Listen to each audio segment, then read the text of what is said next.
construction de la puissance nationale globale, mes chers amis,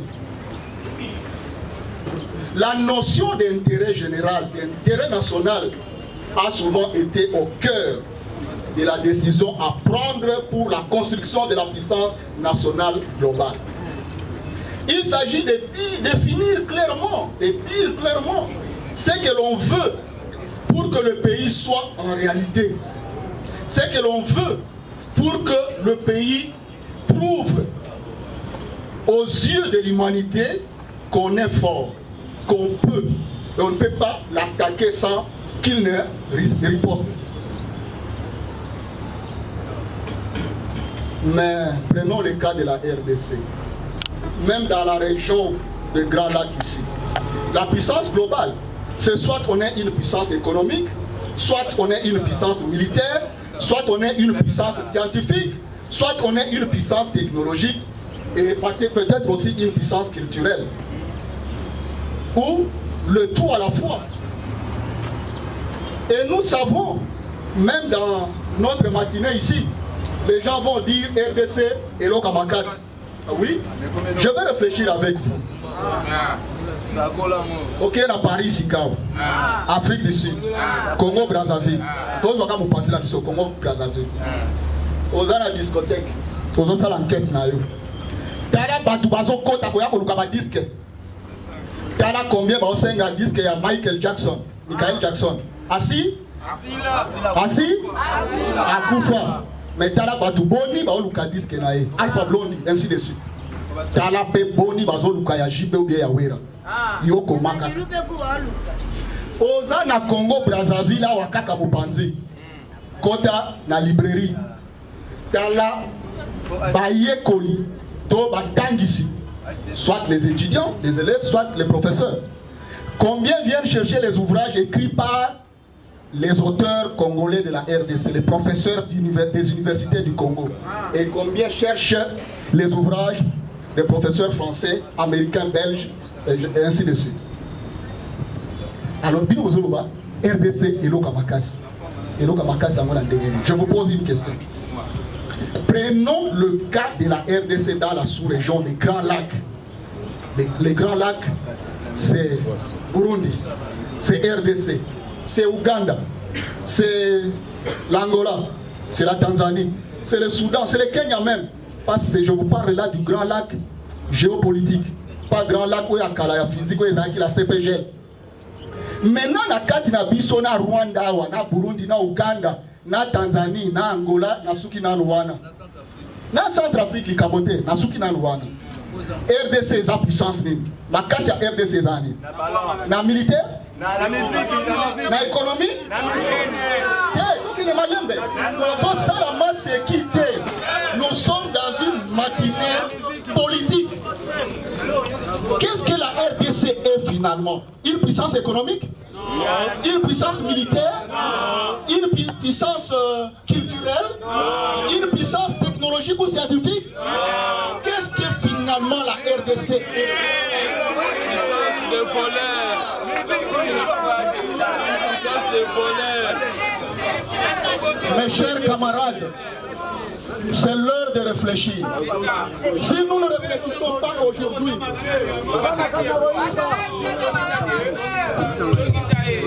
si nous ne réfléchissons pas ensemble aujourd'hui, demain nous allons pleurer. Si le pays ne va plus nous appartenir, parce qu'il tombe déjà en faillite. Nous devons nous réveiller. Maman, mieux vaut si vous n'avez pas si nabomoui que vous n'avez pas si pombo kabatio so basili. Batunu si vous avez besoin de la bisote. On pleure déjà. Où se trouve la force? J'ai pris un peu de temps seulement pour vous parler de la construction de la puissance nationale globale. Mais la lobby a poussé. La base binomogo bomoni, RDC ni puissance militaire dans la sous-région, ni puissance économique, ni puissance culturelle, ni puissance scientifique et technologique. Mais pendant ces temps, nous sommes en train de perdre notre temps, d'être entraînés dans la diversion, dans la digression. Il y a FCC à entraîner. toyini tozongisa malonda soki bozongisi malonda nde mboka esalini bozalaki na 18 ans bosali yango nini soki kaka bazongisi bino lelo nde boye kosala makambo isi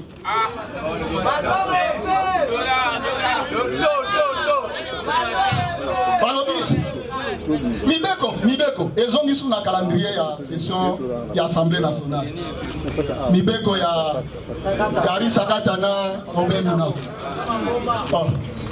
ezonga po boboyi balandelaka moyibi oyo bosalaka ata chef de l'état alobi nga na okende kolukaluka na makambo esi eleka te me mboka tolobi ekomi état de droit eza na justice nango justice akoki kosala mosala na ye oyebi mobeko na bango wana ntina bazolinga kaka eleka eza nini eza boye ntango justice abandi kolandela mutu ministre ya justice alobi te kata na makambo wana makambo wana mpe eza nini oyoki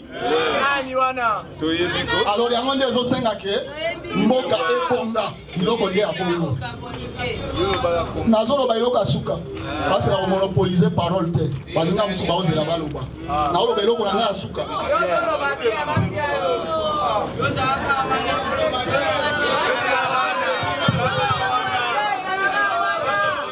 toloba te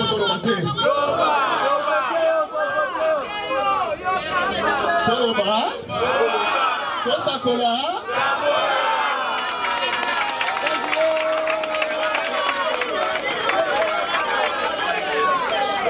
alors ça ne sert à rien ça ne sert vraiment à rien ça ne sert vraiment à rien toloba nyonso towiti koloba soki biso tolobi te ndenge nini makambo ekoki kobongwana. Je voudrais dire, ça ne sert à rien de faire ces diagnostics sans proposer des solutions. Mes chers camarades de lutte politique, fort du diagnostic qui précède, vous vous demandez certainement que faire. Et vous savez également que la solution à proposer n'est pas assez simple au regard du climat de méfiance et de cohabitation qui prévaut entre les partenaires de la coalition FCC cache au pouvoir. Cependant, notre message, comme je venais de le dire en lingala, en tant que progressistes, sera incomplet si nous ne suggérons rien du tout. C'est pourquoi nous proposons ce qui suit. Au chef de l'État, qu'est-ce que nous, progressistes, nous lui conseillons? De s'assumer pleinement en tant que garant du bon fonctionnement des institutions. Ouais. Les chiens à bois, la caravane passe.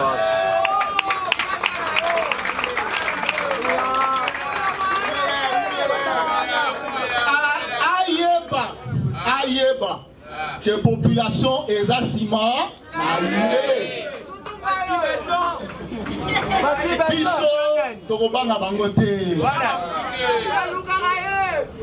Basali Mboula Zomi na combien? 18 ans là c'est combien? Zomi na Mwambe.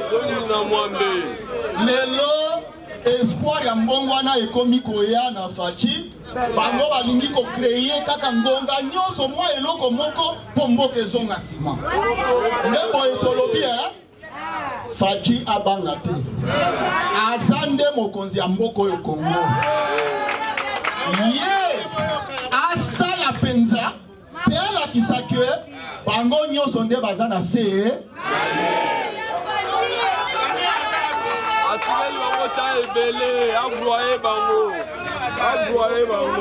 ya mibale tozosenga na mokonzi ya mboka de refuser l'infiltration et l'inaction de l'armée par l'intégration des miliciens dans le rang de celle-ci. Bato yo bazana ngambu wana kuna ba Rwandais, ba Burundais, ba Ougandais, tout ce monde là. Boyemi stratégie na bango eza nini? Ba créaka moi ba groupe armé. Ya bango, ya batu na bango. Siko ba imposer biso que non pour faire la paix. il faut les intégrer dans l'armée. Sous Kanango, les lots aux armées congolaises étaient aux armées multinationales. Bobongi Siawa, ils ont attaqué les miliciens de Sikabou. Yambo Bino Boko Mananu. Bango déjà basi bayebi ke batwana bazoya. Masasi bazoya lango eza modèle boy. Minduki bazoya lango eza modèle boy. Alors nous connaissons tout ça. Faut-il continuer à encourager les chefs de l'État à accepter le désarmement, la démobilisation et la réinsertion au sein de l'armée des miliciens? Nous disons non. Yami Satou.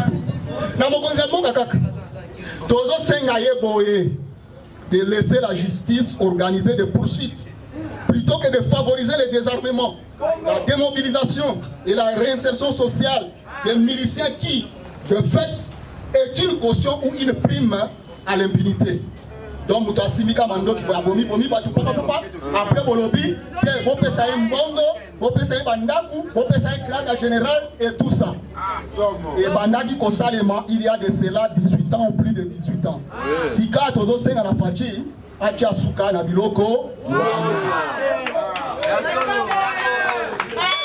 Yami na impe ya Souko tozo senga ye piso progressiste. De tenir compte de la géopolitique nationale dans ces prochaines nominations afin de résorber les frustrations au sein de la communauté nationale. Pourquoi? Recommandation à Ezalitouya. Parce que en 2023, Tozo Lingaye Azonga na Bokonzi peut continuer au Kambabiso. Mais pour Kambabiso Nengewana et Sengeli, Congolais à nord, il y a sud, il y a est, il y a ouest, il y a centre, à considérer que Nandenge Yazo Kambamboka, Azaïe Mokote, Bissonios Tozali, voilà pourquoi nous, je répète cela, nous demandons au chef de l'État de tenir compte de la géopolitique nationale dans ces prochaines nominations afin de résorber les frustrations tribales. S'il ne le fait pas, il va se mordre les doigts dans le futur. Malam Kolobalelo, Moupayo Kate. Que ça les m'a après, il y a lobby, mais vous voyez ça qui ngaï, lobby. Au FCC, Front commun pour le Congo. Tous les gens qui ont commis balé. Yambo, 1. De dire clairement à l'opinion tant nationale qu'internationale qu'il a levé désormais l'option pour une cohabitation gouvernementale au lieu de continuer à paralyser impunément tous les secteurs de la vie nationale. Bandeko ya FCC, ceux qui Parlement, Parlement, c'est-à-dire le Sénat, l'Assemblée nationale, n'a pas membre qui composé institution. Député, sénateur,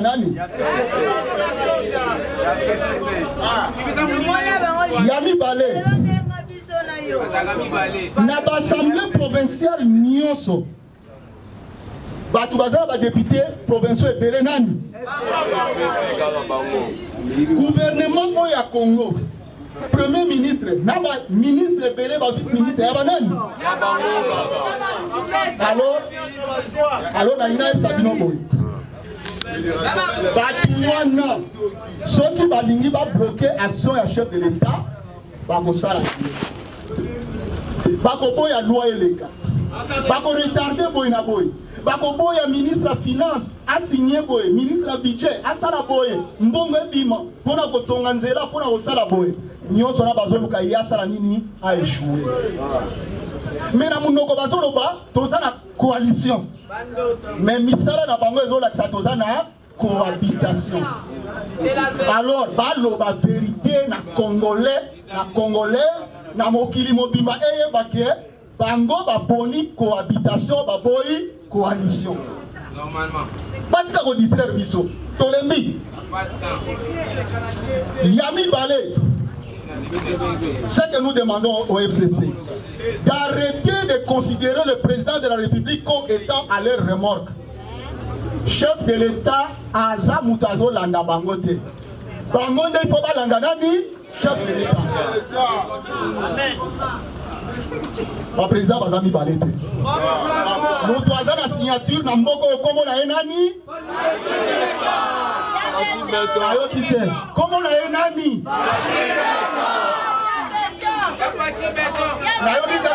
Nani?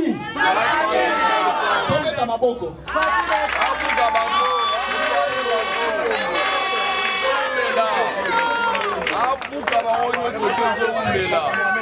Maintenant la coalition pour Esengeli Bayeba Congo ezali eloko na bangote. Congo ezali eloko na bangote po bango bazala na bomengo biso ba misuto zala na pasi. Eza mboko na biso nyonso bango bayeba eza mwambonga esengeli babongisa soki bazobebisa Congolais a retiré conclusion. Yami Balé, aux senga la coalition, d'éviter d'exhiber les scènes de théâtre de chez nous, qu'elle ne cesse de faire montre à l'opinion tant nationale qu'internationale, à travers ces diverses querelles intestines. Bayokanité ne loko, baswani kuna entre bango, na télévision, na radio. Mokili mobimezo seka babi me ba Congolais o bazandengeli. Ba kokai ko bongisango entre bango te. Bolobi coalition. Bokokai ko bongisango na ndako te. Il faut ba ko lobango na public. Todo senga bango ba yoka na malamu.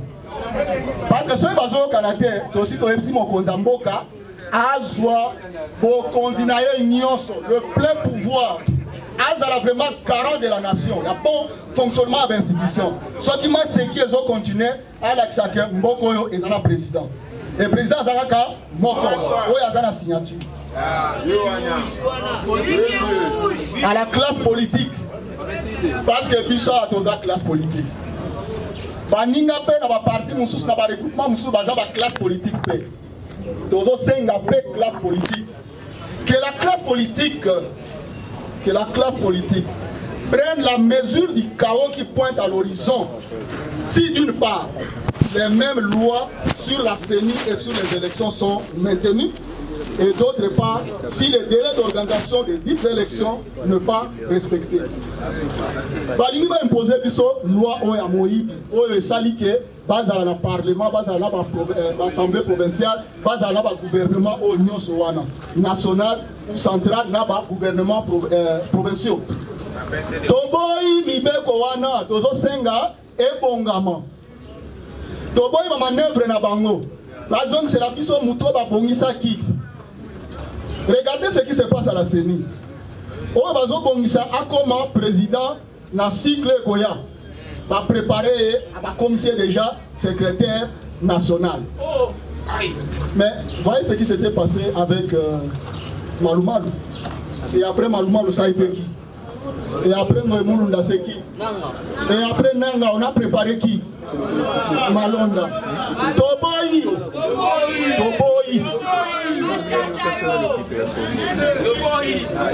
Yami Balé, Todo Senga, classe politique. Être la solution et non le problème pour le pays. Intérêt national, intérêt général. Il faut être nakati ya makila ya mutu na mutu nakati ya Congo. Modérateur a uti koye sabiso sikao. Alobia hymne national ezali eloko kosakana ngote. Mendenge moko intérêt ya mboka tokoki kosakana ngote. Et bongi ba politicien bazwa pe conscience.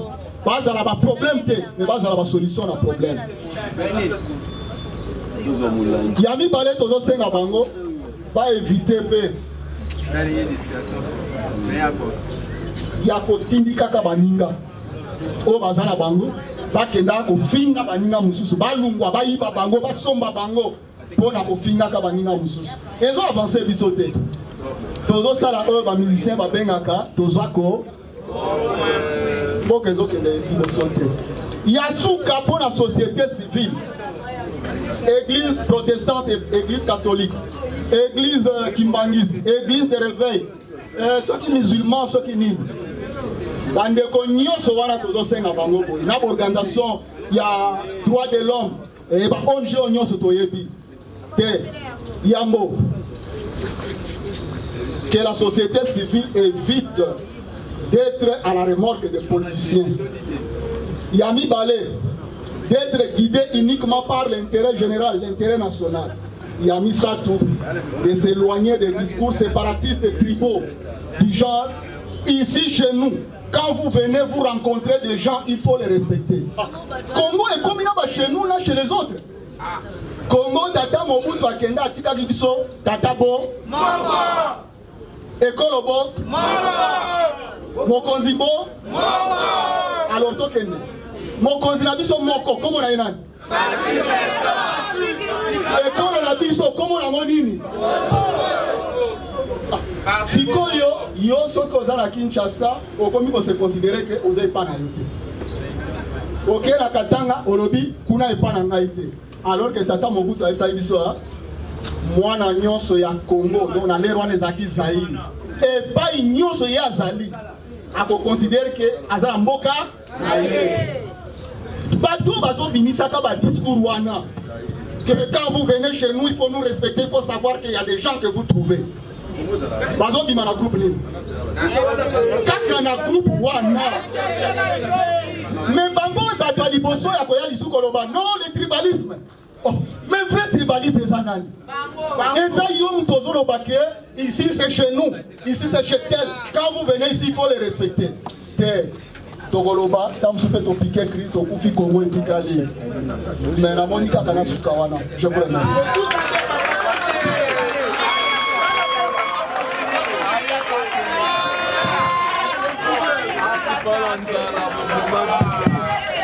C'est la sous-professeure et bonne votre avis.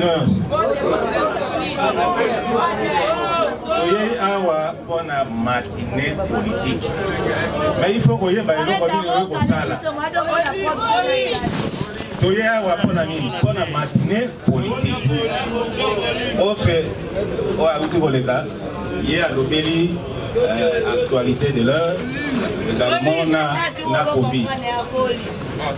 Là, il y a et si dans Autocoti, qu'est-ce que signifie les progressistes? Oh, il y a des progressistes, il faut que ça les cambo. Oh, il y a des motomoko na olobami na linga. Motomoko abeni bango ba théoricien. Na pour il y a théorie des organisations et le Babibo est comme credo. Là où il n'y a pas l'ordre, il y a quoi? Et puis au Kogi Koyeba, il y a Esika, Oyebe Loko, Koyeba la terre. Politique est basée sur la science politique et administrative. Ngai naza politologue et puis naza administrativiste. Je suis expert en politique et en administration. SPA. Oh, on a ça domaine ngai. Yango naza o la politique, c'est le métier qui paye mieux à travers le monde. Yango moni non à travers le monde. Yango moni motoata za agronome. Mon tata Azam menuisier, il préfère faire la politique pour se retrouver. Alors, il faut que Fungola, Matoi, Neloko, Nini, Oyegosa. Bon, nous avons dit progressiste. Ils sont pas progressistes. Qu'est-ce que signifie progressiste? Parce que le parti politique est aidé. Vous avez un pluralisme politique. La partie est aidée. Alors, il faut que vous ayez progressiste et outil na progressisme. Progressisme, ezali doctrine, ezali pensée, ezali courant. Et puis, dans le courant, wana, ezali comprenez progrès, la croissance. Même étant n'engé tozali wana, moto ya boy progrès, c'est-à-dire ami l'engité. Au Kogi ko soto progresser. Au Kogi ko sala ke ba mona yope ozali boy, ozali tel. C'est la même sorte que c'est la politique. Il faut aux alana objectif. Non, il faut un objectif. Il y a toute une sériation dans le cadre de recrutement politique où ils allaient prévu. Alors il faut chercher un positionnement. Pourquoi il y a la foule, vous allez acclamer, non, ce n'est pas bien. Donc, on a lobby que progressiste, c'est une pensée. Lorsqu'on conçoit le présent comme un progrès, par rapport à une époque passée jugée plus primaire, plus difficile ou encore plus ignorante. Donc, progressiste, les alliés comprenaient progrès. Alors, progressisme et outil wapi. Et l'autre ligne nous a et outil wapi. Na sena moyo na humanité mobimba, na mokili mobimba. Ndenge to yekoli, na ndenge to tanga, na ndenge to yebi. Ba réforme politique et économique, nyonso et outaka na Allemagne. Allemagne est lelo, même à la première guerre mondiale, deuxième guerre mondiale initiée par Adolf Hitler, lorsqu'il y a eu des différentes crises financières, et bandaka motazoaka solution ezakaka Allemagne.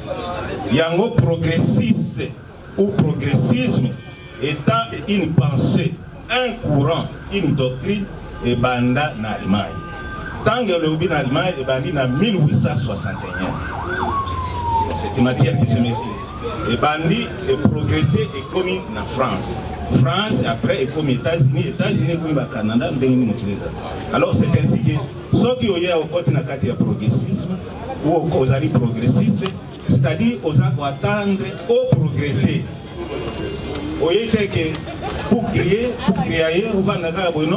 il faut aux alliés au progrès en attendant Hollanda hiérarchisation, c'est-à-dire par contribuer jusqu'à ce que et permettre d'atteindre l'objectif assigné, c'est-à-dire occuper poste quelconque. Sur le plan philosophique, l'idée progrès est liée à une tendance profonde de lumière. Au Moni Mokili, ça constitue trois catégories. Il y a ce qu'on appelle des strates. Les catégories à bateau, Bango ba vivaka bonheur te ngana lobaki ils vivent la gloire de ce monde et ça na niveau wana et puis balobaka na lingala balobi ke moto ya mbongo za moninga na te mais comment c'est bango bakoma kuna et la dernière classe des amis classe sociale na kati ya classe sociale wana okukuta bato babengi bango ba prolétaires. Ce sont des gens qui vivent par leur force de travail. Alors, soga salite à Oliate. Et c'est là où se trouve le socialisme. Donc, il y a un coup de social-démocratie comme idéologie politique, il y a progressiste. Donc, progressiste, apprenant social-démocratie. Nakati kuna, le socialisme, c'est que balobi boy. Parce que l'État a zali l'État-providence. L'État a zali l'État patron. L'État, il faut abattre la population. L'État a obligé de prendre soin de la situation du peuple. Alors, à ce moment-là, il y a socialisme, ressources naturelles. Il y a 5 ressources naturelles, je parle en passant. Il y a ressources temporelles, il y a ressources économiques et financières. Alors, dans le cas des ressources naturelles, Tokuti, matière rebelle, kita et pesa kita ya mboka. Alors, dans le cas de bango na kati ya ba prolétaire, ba socialisme, ba lobby que ezate que l'État a zoa bozuyo so wana bomengo wana gérer ndenge toza ko vivre. Mais le peuple a géré et puis doit faire rapport à l'État. Mais si vous avez la doctrine capitaliste, capitalisme en d'autres termes, impérialisme, c'est l'État qui doit être détenteur de toutes les ressources naturelles et enfin à sa répartition équitable. Et c'est là où pose problème. Est-ce qu'il y a répartition équitable et de nationale? Non. Alors,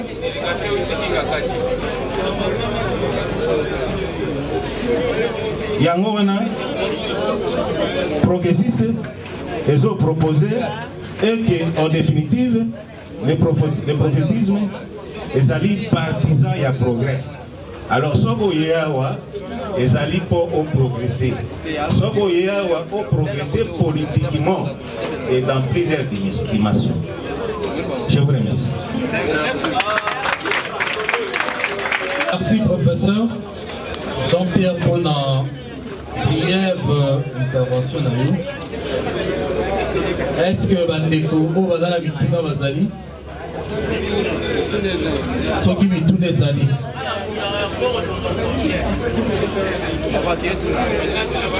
Bandeko Oyo Bazala Mituna Bazali. Ouais, vas-y. Poussez la souple. Toya Kuna. Micro est comme matin.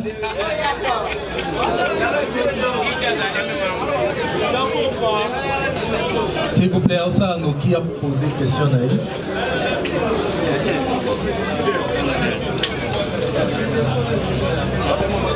Bonjour à tous. Nous tous nous savons très bien que M. Sami Bandibanga était Premier ministre à l'époque. Et moi, ma question est celle de ça.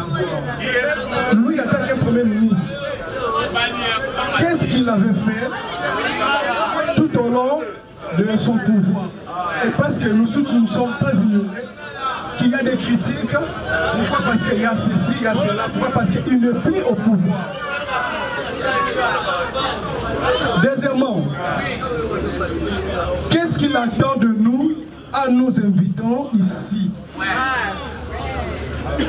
C'est parce qu'il souhaite un jour avoir nos voix, gagner nos confiances ou comment? Il souhaite nos voix ou comment, c'est ce que je viens de dire. C'est sa politique de gagner nos voix, gagner nos confiances. Je vous remercie.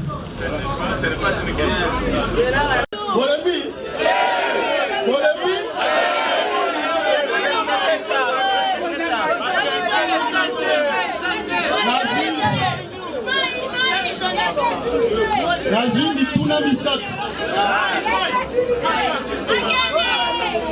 Nazwi mituna misatu oyo nina yango. Ya liboso. Bandeko batuni boye. Lokola ezalaki coalition. Mais oyo tozomona ezali cohabitation. Bakoki kokabwana te. Alors, il y a un les aboués. Il toza komona. Et Zali lokola mwasi na mobali. Bazo vivre la séparation et accord. Mais mon côté, azo linga kobimisa biloko na ndako kwasa nini? Akende. Mais biso population, biso bana, biso bandeko famille, tozo sala nini? Tozo souffrir. Alors mutu ango azo lobaka lere nyoso. Na boyi libala. Na lingi séparation de corps. Na lingi libala ekufa. So ba ebise lisusu olingi libala ekufa. Bimisa biloko na ndako kenda. OK. Moi je demande qu'on parle, qu'on négocie. D'ailleurs, nous demandons à notre autorité de parler avec les chefs de l'État et d'aplanir les divergences.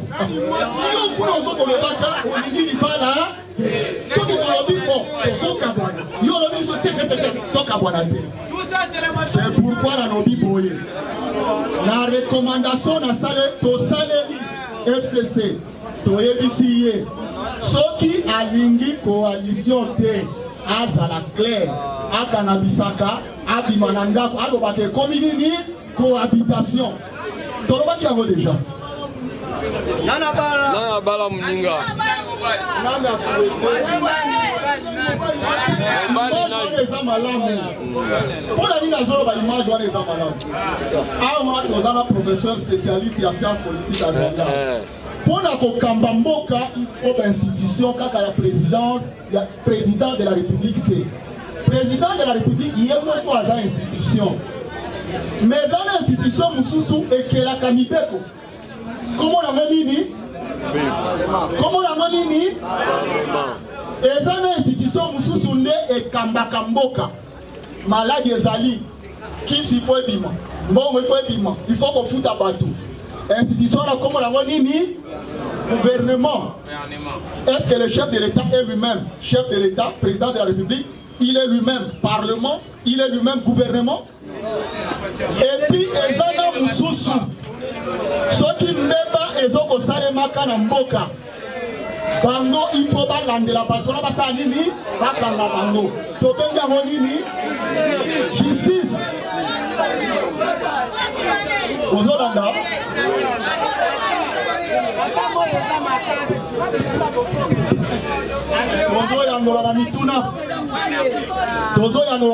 S'il vous plaît. Donc, le chef de l'État ne peut pas être lui-même président de la République, parlement, gouvernement, cours et tribunaux. Mais donc, vous appelez l'exécutif provincial, vous appelez l'assemblée provinciale. Alors, vous avez nani abondela ki moninga que est à la cohabitation, est à la coalition. Moutuna, nazo pesa bino ya. Toza le 23 janvier 2019. 20 heures. Ozola nanga. 20 heures, il y a le 23 janvier 2019. Et bimi l'écran à télévision, il y a RTLC. Flash, flash, flash. Mité me beti. Oh, Likamoni. Likamoni de l'ingé mao. Soukanango. Conclusion. J'appelle à une coalition et non à une cohabitation. Nana Bondela Kimoninga. Est-ce que c'est que j'ai dit je mens? Est-ce que la zone cause ma camunazolo? Bah image des athées. Bah image des athées. Bangonde Basengaki. Ibala. FCC. Mais c'est le président Kabila à ce moment-là. Il était encore, le 23 janvier 2019, il était encore président de la République. Parce que le mandat du président actuel a commencé le 24 janvier 2019, après son investiture. Vous été. Mais lui, le 23 janvier 2019, il a dit à la RTNC que j'en appelle à une coalition et non à une cohabitation. Sikoni. Balobi oui, dans le processus de développement, sensibilisation et malade. Mais auto-responsabilité pour la population. Mais la population a déjà auto-responsabilisé pendant la population au Congo. Ce qui a à Banga Kalissa, c'est à Banga Kaliwa, mais le Mbongwana est côté la politique. Les lobbies sont au Sangani Awad. Mais les lobbies qui na permanence sur la IDPS. Ceux qui sont sangani wana gaz tango zo l'élaborer posé baté mon konzinani ba militant banani ils sont nous tozo lukaka ba projet ba Michael Chaka. Moi qui vous parle, j'étais secrétaire exécutif permanent des alliés de l'IDPS. On a vu comment on nous a malmenés par ce pouvoir de ces gens qui veulent nous encore nous malmener aujourd'hui. On a vu comment ils ont tiré dans les églises, comment ils nous ont malmenés partout où nous étions. Alors, il y a la population a s'auto-responsabiliser les lots. Lobia wapona ba marche ya makambo ya malonda ne ba loi ya moyibi baza kosala. Batu ba kupite. Population marche kité. Donc cette population est déjà prête. Elle est déjà sensibilisée. Elle est déjà prête à se battre jusqu'au bout. Prête à s'assumer jusqu'au bout. Ndebo itozo senga ba konzila biso pe que la biso va canaliser l'auto-population à appuyer que ça les mots. Changement oyo tozolinga vraiment mbongwana ya solo ekota na mboka Congo. Amen. Eza bandeko babandi lutte politique lelo. Okamwa dans la lobby auto bandai ko sala tango bitumbeza ki makasi. Mais la politique est dynamique. Auto do sala lelo. Nazo mona bakiti ezalaka tanto bandi kama progressiste. Bakozi bazalaka epele. Mais bamisu bakeizo. Bamisu pe basaini baye. La politique est abondée, mon intérêt na ezate. Makambo eza nyamu nyamasiki nzela ake na e. Tocha mutu na bolo côté. ya suka batuni nga kuna ezali ni na bosani.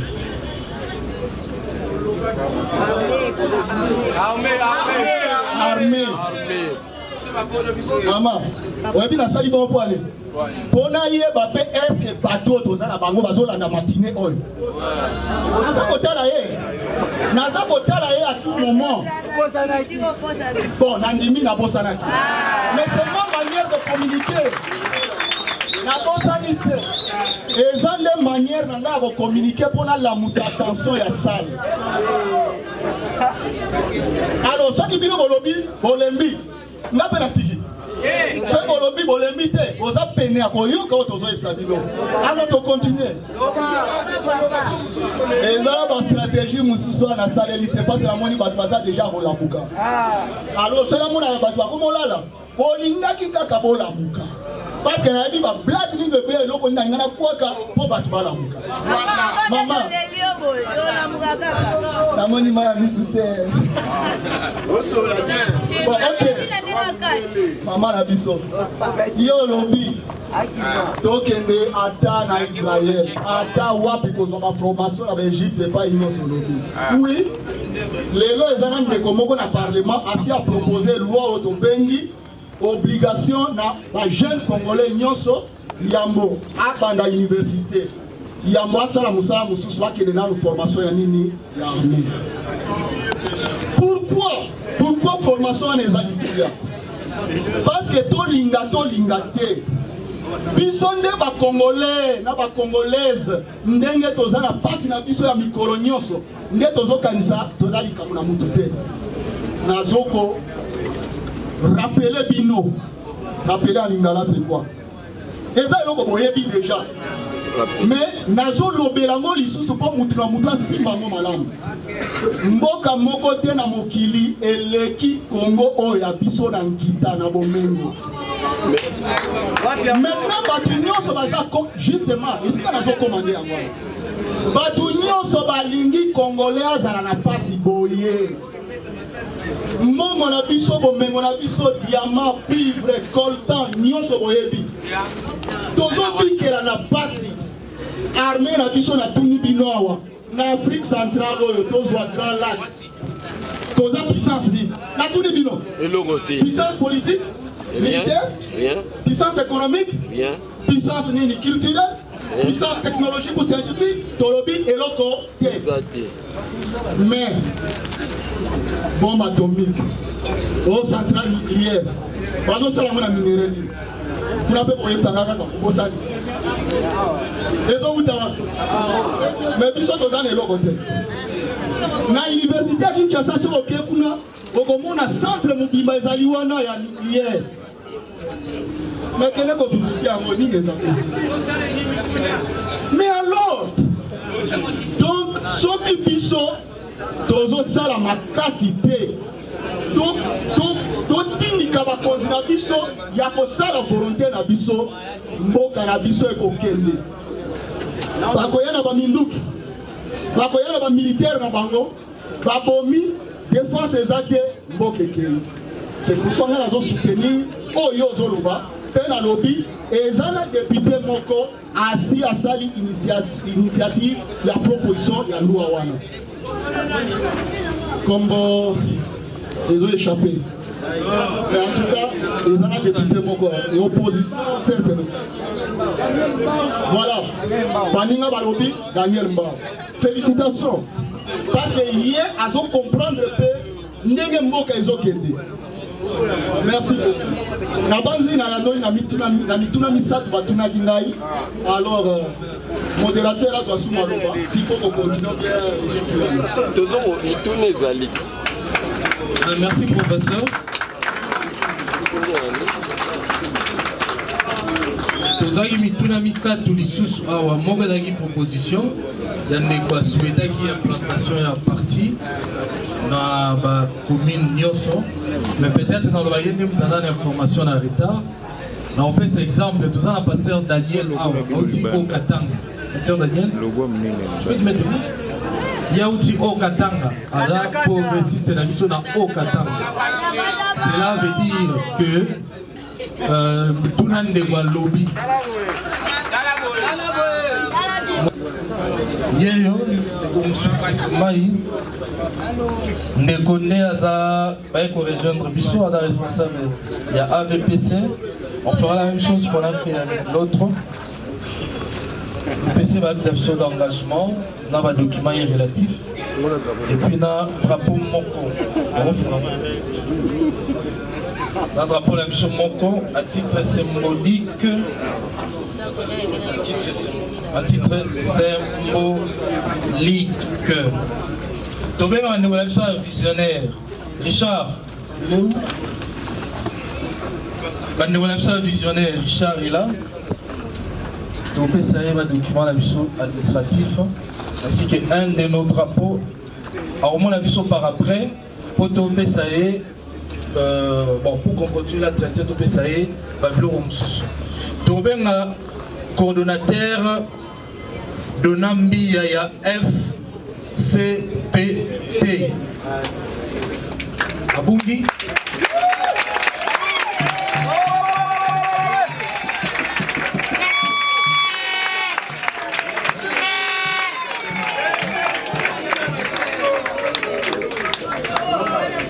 Naebi na kombo mais na nzoto na moni lelo na kalisa manager on ne connaît pas ça.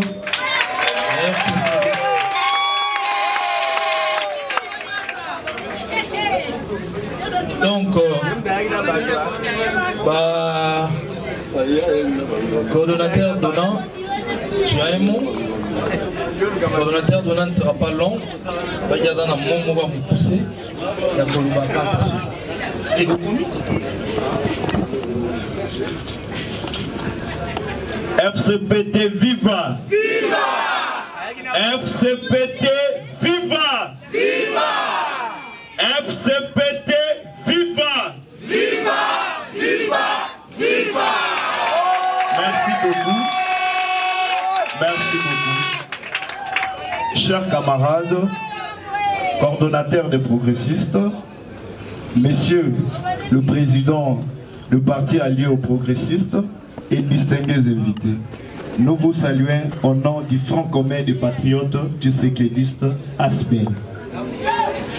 À ma qualité de coordonnateur général du Front commun des patriotes tshisekédistes, je tiens à vous remercier pour notre adhésion au sein des progressistes. Nous osons croire que cette adhésion apportera un plus dans votre plateforme. Par cette occasion, je profite de remercier personnellement l'autorité morale du progressiste, monsieur le sénateur, honorable sénateur Sami Badiba. Je vous remercie.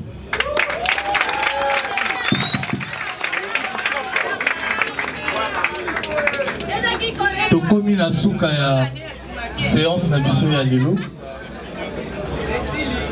Esili. Debout Congolais, unis par le soir, unis dans l'effort pour l'indépendance. Pressons nos fronts, longtemps courbés.